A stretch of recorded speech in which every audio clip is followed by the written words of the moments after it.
Hey everybody, it's me, Root Beer, and we just had a recent product stream, so it's time to do Root Beer news again. So, there actually isn't as much news as I thought there would be. I was expecting we were going to see some of the stuff coming up in the next quarter, so maybe they were going to announce a new lyrical set coming after set 6, which seems to be a Cray Cross set, and maybe something like a new stride deck or some sort of extra booster similar to Triple Drive, which I think we are getting something like that in Japan. Who knows if it'll come to English, but let's get into it.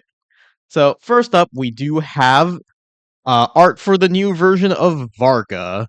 So he looks very cool and scary, and it's hard to tell which head is the real one. I think it's this one here. So that's cool. We're getting a synopsis of the new episode, Awakening of the Destined King.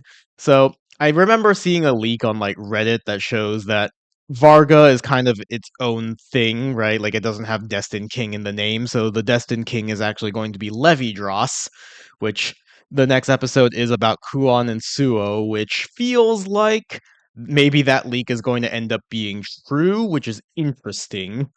Uh, I'm not sure how I feel about Levidros getting a new form so quickly, if that is actually what happens, but we will see, right?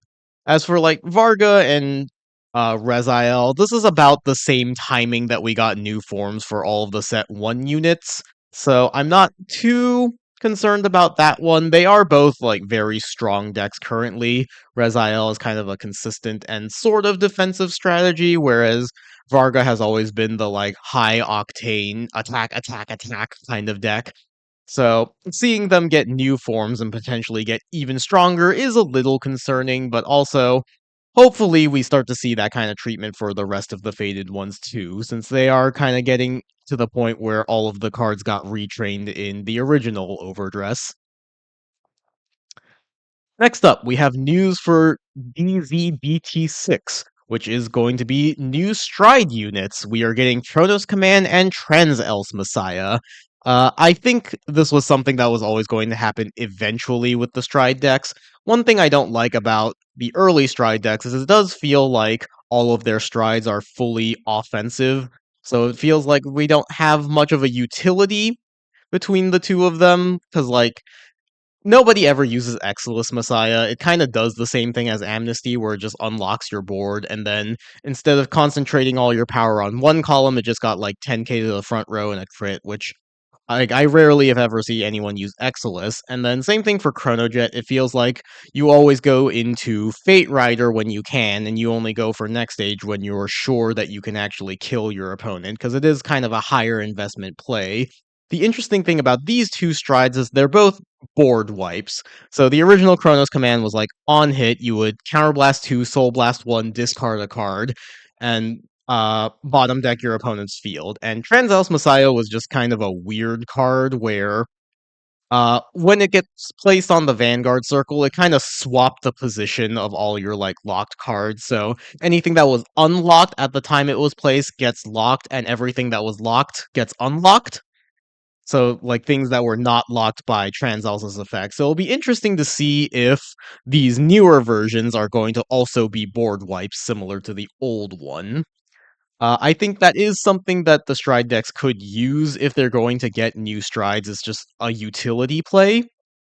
Hey, so, I'm curious to see what they will do and if they will add some sort of offensive pressure to it so it doesn't feel like a sort of do nothing turn. Next up, Dear Days 2 will feature a vintage fight, so we're gonna get old Vanguard back. I do love yapping about old Vanguard. If you remember the history of Vanguard video that I did and then never followed up on because I gave part 2 to Atlas and he has still not finished it. We're going to be getting up until like the first Bermuda booster, which is pretty cool. So we're going to be able to experience everything up to like the MLB meta, which is kind of neat. You know, it's cool that we get to experience old Vanguard again. It is not cool that it's going to be locked behind a $70 game.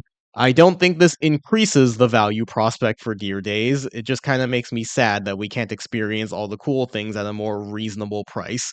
Once again, I think if Dear Days was like half of its current price, 35 instead of 70, and then like maybe the season pass was another 35 for everything and you were just spending $70 in total for the full experience, it would be okay. But as it stands, it's like the original one is something like $200 now, and then they didn't even finish it. They didn't go all the way up to DBT 13 to kind of round everything out. So it just feels like it's not worth the money if they're going to be charging an obscene amount upfront, charge even more for the DLC, and then a couple years later, they're just going to make a new iteration that renders the old one obsolete. I think that's palatable if it was way cheaper, but it's not, so this still sucks. Uh, and I would love to see, old Vanguard be represented in a way that was more accessible to people. Next up, we are getting a Koro Koro collab set, I think is what this is going to be part of. So we're getting like a clone of Shenri at like low rarity, which is cool, and then we're gonna get the blue OT retrained as like a buddy fight promo. That's really interesting. That's neat. I don't know if we're going to get this like Koro Koro collab set just due to like licensing issues in the West. Maybe we'll get our own like original set similar to Triple Drive that just reprints these cards maybe in the old art straight up, which is, fine. Although, was Shenri even that expensive? Because I think didn't Shenri also get printed in Triple Drive? I'll have to double check. And then finally, we do have a new ban list. So, this is our schedule for the ban list. Every time there's like a strategy presentation, they'll do one of these. It's not a huge one this time, so new hits to standard. They hit Izasao in Shoujo Doji. This is kind of to be expected. Shoujo has been the top deck for the last little while in Japan, and since it's been a few months, I think they feel comfortable hitting it. So this is an older card in the deck. It is also a consistency hit to the deck. Izasao was a searcher for you, so this is going to lower your early game potential. It's going to lower your consistency. I'm not sure I love these kinds of consistency hits just because it makes the deck feel very frustrating to play both with and against, because it's like, okay, well, if they see it and they get to pop off the way that they did when it was at 4, then it feels really bad for you. But also, as the shoujo player, if you don't see it and you're just kind of bricking on like a weird setup because you didn't find your consistency card, that also feels really bad. So I'm not sure how I feel about this particular hit. Also, I hate that they do the thing where they just hit it to 1 instead of banning it outright. In this case, it's probably warranted because this does serve a strong utility in the deck that they probably don't want to get rid of fully, but, you know, and then the other one was a hit to Shiranui. They are hitting Furai. This one was a long time coming. It was always ridiculous that the deck has access to so many forms of multi-attack. And like Furai especially was a very powerful one where the plus 5k was not locked behind like GB or anything. You just have to dominate cards. So that means, assuming everything goes right, you dominate 2 on your first stride, making it a 20k base. Another 5 from the crest means it's 25. It can immediately hit over a 10k shield unboosted. And then, you restand and boost it, and it becomes 33, which is a 2-card guard. Like, that's just kind of ridiculous. The other restander you have access to doesn't gain power until you have 2 or more cards face up in the G zone. That means your first stride is always going to be much weaker. It's only going to be 15k with the crest. Boosted becomes 23. Those are both 1-card guards easily, and the first attack can even just be like a 5k shield. And then even after you get to 2 cards face up, it only gains the power when it restands, so like that first hit is still going to be definitively weaker. Like the other one is just worse than Furai. And that means your turn 3 with Shiranui is just going to be a lot weaker now, which I think is fine.